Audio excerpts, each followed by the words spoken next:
অবশেষে বাংলাদেশের বিপক্ষেই গেল সিদ্ধান্ত। আইসিসির যে বোর্ড সভা হয়েছে, অর্থাৎ একটু আগেই হয়েছে, এবং সেই বোর্ড সভায় virtually Bangladesh cricket board president থেকে শুরু করে যেই সদস্য দেশগুলো আছে, পূর্ণ সদস্য দেশগুলো আছে, তারা সবাই সেখানে উপস্থিত ছিলেন।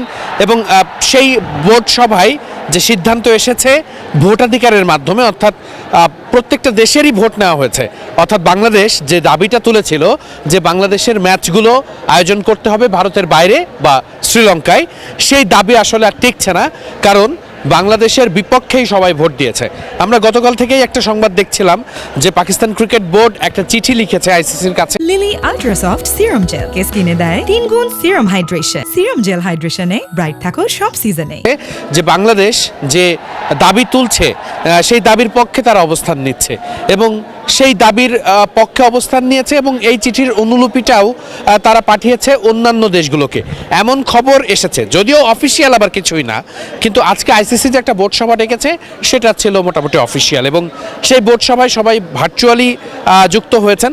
আমরা বেশ কিছু গণমাধ্যমে সবসময় ফলো রাখছিলাম। ESPN ক্রিকইনফো তো একেবারে লাইভ কাভারেজ দিচ্ছিল সেই বোর্ড সভায় কি হচ্ছিল, লাইভ ওয়েবসাইট কাভারেজ। কিন্তু সেই বোর্ড সভায় শেষ পর্যন্ত বলতেই হবে যে বাংলাদেশকে আসলে একটা দিন সময় বেঁধে দেওয়া হয়েছে, এবং বাংলাদেশকে জানিয়ে দেওয়া হয়েছে যে বাংলাদেশ সরকারকে যেন জানানো হয় যে বাংলাদেশকে ভারতেই যেতে হবে বিশ্বকাপে অংশ নিতে হলে। এর কোনো আসলে বিকল্প কোনো পথ খোলা নেই। বাংলাদেশ যদি এই বিশ্বকাপ খেলতে না যায় তাহলে বাংলাদেশের বিকল্প দল হিসাবে স্কটল্যান্ডকে সেখানে রিপ্লেস করা হবে, কিন্তু এই জায়গাটাতে আসলে বাংলাদেশকে কোনোভাবেই আর অন্য কোনো ভেন্যুতে বাংলাদেশের খেলাগুলো সরিয়ে নেওয়া হবে এই সুযোগটা আসলে নেই, এবং এটা একদিন মাত্র সময় বেঁধে দেওয়া হয়েছে। একদিনের মধ্যেই বাংলাদেশ ক্রিকেট বোর্ডকে জানাতে হবে। এর মানে আসলে গতকালকে বা তার আগের দিন থেকে আমরা যেই খবরগুলোই পাচ্ছিলাম বা বলছিলাম আপনাদেরকে, শেষ পর্যন্ত কিন্তু সেটাই চূড়ান্ত হয়েছে, এবং এখন আসলে বাংলাদেশ ক্রিকেটের হাতে আর কোনো অপশন নেই। হয় আপনি বিশ্বকাপ খেলতে যাবেন, অথবা আপনাকে এই বিশ্বকাপের চিন্তা বাদ দিতে হবে। এখন বাংলাদেশ ক্রিকেট বোর্ড এই বিশ্বকাপ নিয়ে কিভাবে চিন্তা করবে, সরকার সাথে তারা কিভাবে কথা বলবে, সেগুলো পরবর্তী করণীয়। তবে হাতে খুব বেশি সময় নেই।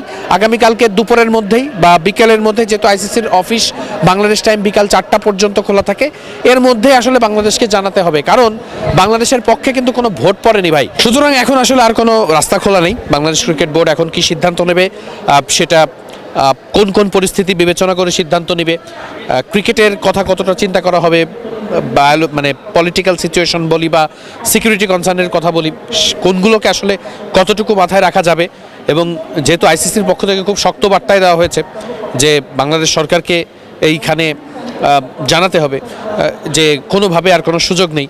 এবং বাংলাদেশের এই জায়গাটাতে আসলে সবথেকে মাইনাস পয়েন্ট কি, বাংলাদেশ আসলে কোনো দলকেই বা পাশে পাচ্ছে না, কোনো দেশকেই পাশে পাচ্ছে না। পূর্ণ সদস্য দেশগুলো যখন সবাই বাংলাদেশের বিপক্ষে, তখন আসলে আপনার যে দাবি সেটা কোনোভাবেই ধোপে টেকে না।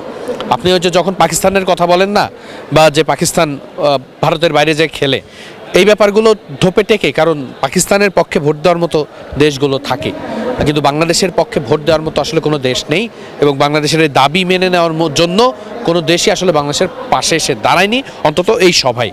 ঠিক সে কারণেই আমার কাছে এই মুহূর্তে মনে হয়েছে, এবং যেটা চূড়ান্তই সিদ্ধান্ত মনে হওয়ারও কিছু নেই, যে বাংলাদেশ শেষ পর্যন্ত এই বিশ্বকাপে অংশ নিতে যাচ্ছে এই সম্ভাবনা খুবই কম, যদি না বাংলাদেশের সরকার, বাংলাদেশ ক্রিকেট বোর্ড ম্যাজিক্যাল কোনো সিদ্ধান্ত নেয়, মিরাক্কেলি কোনো সিদ্ধান্ত নেয়।